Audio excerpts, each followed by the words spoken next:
Alright, I didn't think I'd make this video, but it's like when you keep helping people with personal branding and getting jobs and all that. This seems to be a recurring phenomenon, so I thought I'll address it.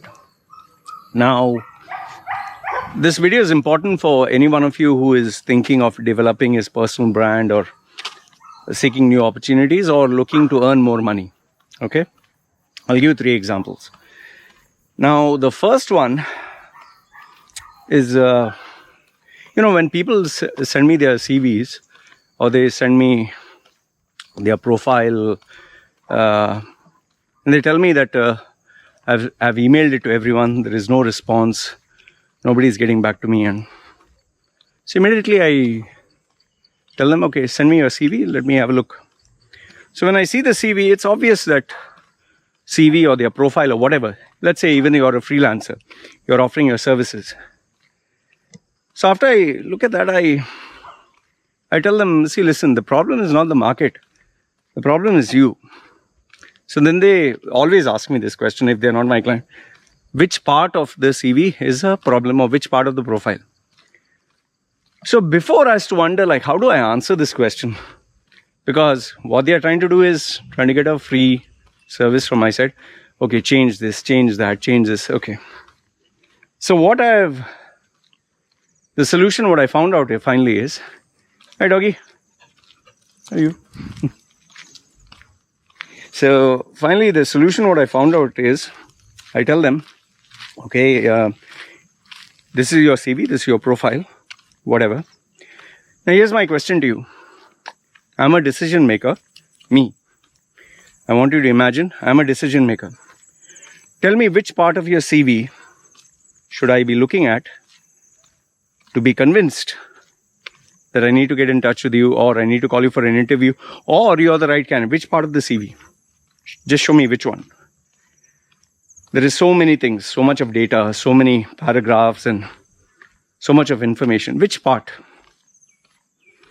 And whenever I ask them this question, almost 100 out of 100 times, they cannot answer. Yeah, I get vague statements like, sir, the whole thing, or, they have to check the whole profile. I tell them, see, whole profile, nobody has time. You tell me which part of it. Where? And in almost all cases, they're not able to tell me which part of the profile. The general cliche statement is the whole thing. So if the whole thing, then you need to change the whole thing.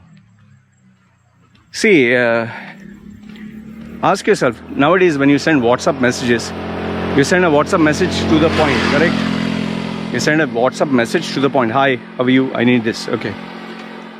When you read an article, you're trying to get to the point, right? Or when you're watching a YouTube video, you select the part that you want, the climax or whatever.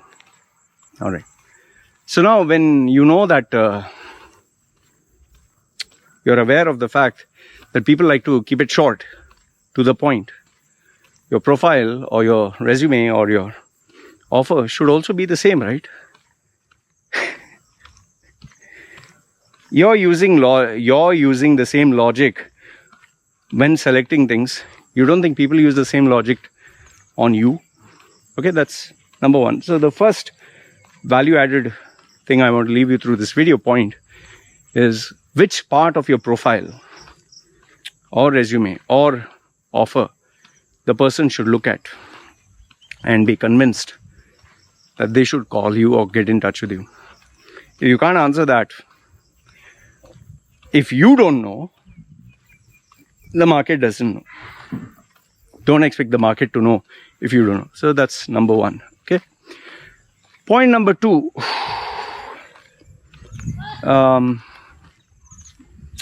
I get people from most of these countries, Sri Lanka, Pakistan, even UK, US sometimes. So they tell me, Loy, I want to come down to the Middle East to get a job. Fair enough. Then they always send me their profile. And then I ask them, okay, why is it that you don't want to try where you are? Generally, the answers are market conditions are bad, too much of competition, not getting enough money, I'm looking for better prospects. Fine. We all have the same reasons. But then what I've noticed is they give you all these amazing reasons. But then unfortunately, when you start speaking to them and start interacting with them as a client, you come to realize these reasons that they gave are all amazing sounding reasons, great reasons, fantastic reasons. But the real reason why they want is they want to escape. They want to run away from this place. And I always address it. I tell them, see, listen, the reason you're leaving the country or the city or the place where you are is you're trying to escape. You're trying to find an easy way out. You're under the assumption that this is not everyone, but most people. You're under the assumption that if I go to Canada, if I go to US, if I go to Dubai, if I go to, it'll be easier for me. Okay, yeah, unless you're in a war-torn country like Syria or Cuba or Haiti or, let's say, some godforsaken poor country in poor place in Africa, chances are where you're going from where you are, it's going to be more tough. And I'll tell you why. Number one, in your place, people know you. Other place, they don't know you. Number two is your own place where people know you don't want to help you. Where people don't know you, why should they help you? Number three is you have contacts, connections over there only. Why can't you take advantage of that? Why do you want to start from zero all over again? And now, remember, the caveat to this rule is you're well established, and on an established foundation, you're looking for a job. That's a totally different ballgame. But if you're an utter failure here, don't expect you will be an incredible success elsewhere. It doesn't happen that way. Unless, of course, you have a talent or skill or service that pays you crap in your country and pays amazing. Let's say, for example, you're an electrician or you're a foreman or you're a driver. This comparatively pays much more in Canada and US, okay, or EU, in comparison to Bangladesh or Sri Lanka or India, Pakistan. Okay, that's the exception. So the second point that I want to tell you is escapism is not the solution. You cannot escape and think that, oh, it's always the case, frying pan to the fire. Because I'll tell you, when you go to a new place, you're a nothing, you're a nobody, and people don't have time, especially for newbies. Okay, you'll have to start from rock bottom. Last and not the least, this is an ex-client of mine who I'm not in touch with. Suddenly, I just saw this on, I think, LinkedIn. Yeah, LinkedIn, and the post was put, he put his name, Welcome to 2.0, Personal Branding 101. I was like, oh, personal branding. You know, I like personal branding. He was my client for just a consulting session. This is some time ago. Young boy. And he has created this amazing website. It's like, oh, wow, okay. I checked the website. At first, when I logged in, it's like, wow, the graphics and... But very soon I realized this website is nothing but a braggadocious attempt to show off. The words that I put, he has put his own name. Imagine here. Okay, take for example, I put Loy Macedo.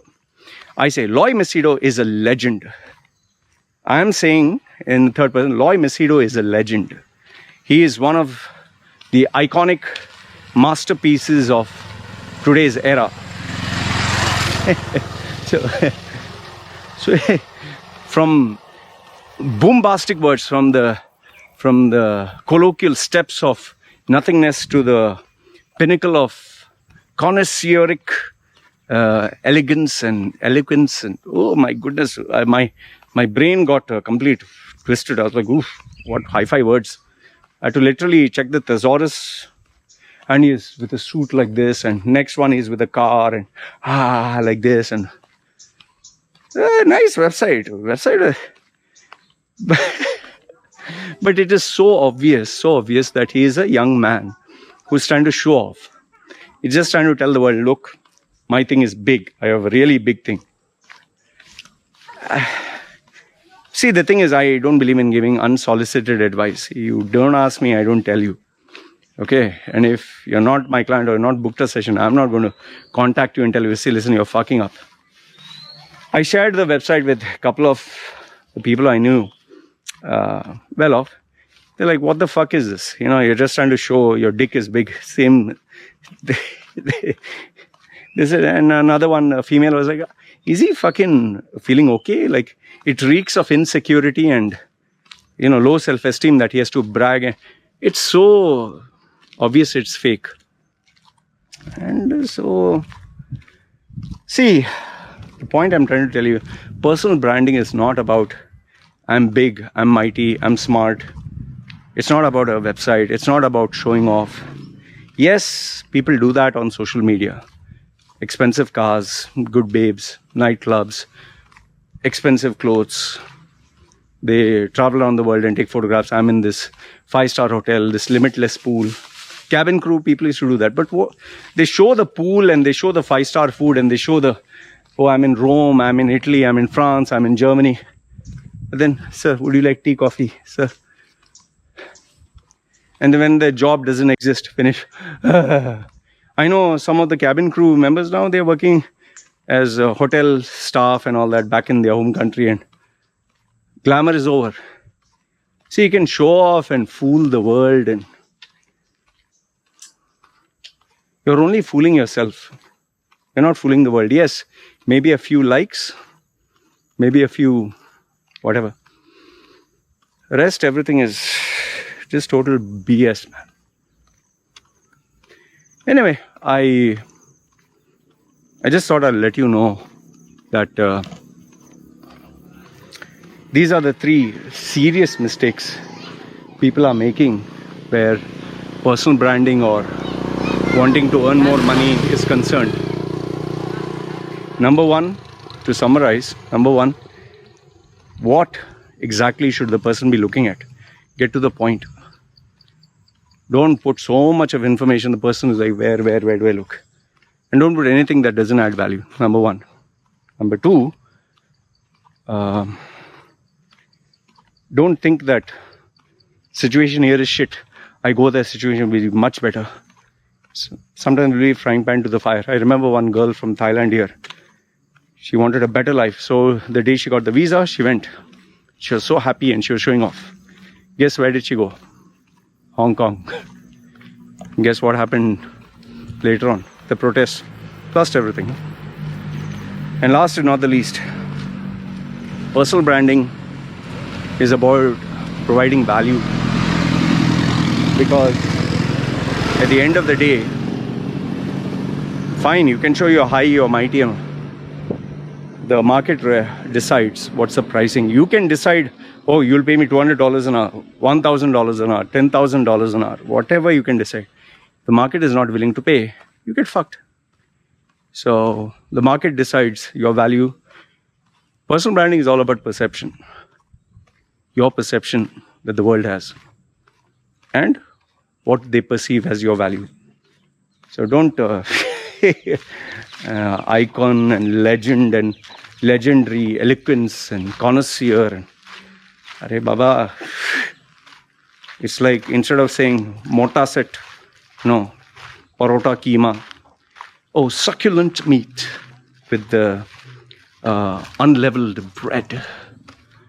End of the day, succulent meat and unleavened bread, or bread with no yeast, fine, served with herbs and a touch of spicy, tangy flavor.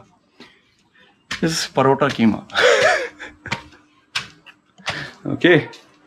Anyway, this is what I wanted to say. Let me know your thoughts in the comment section below. Signing off. Ciao.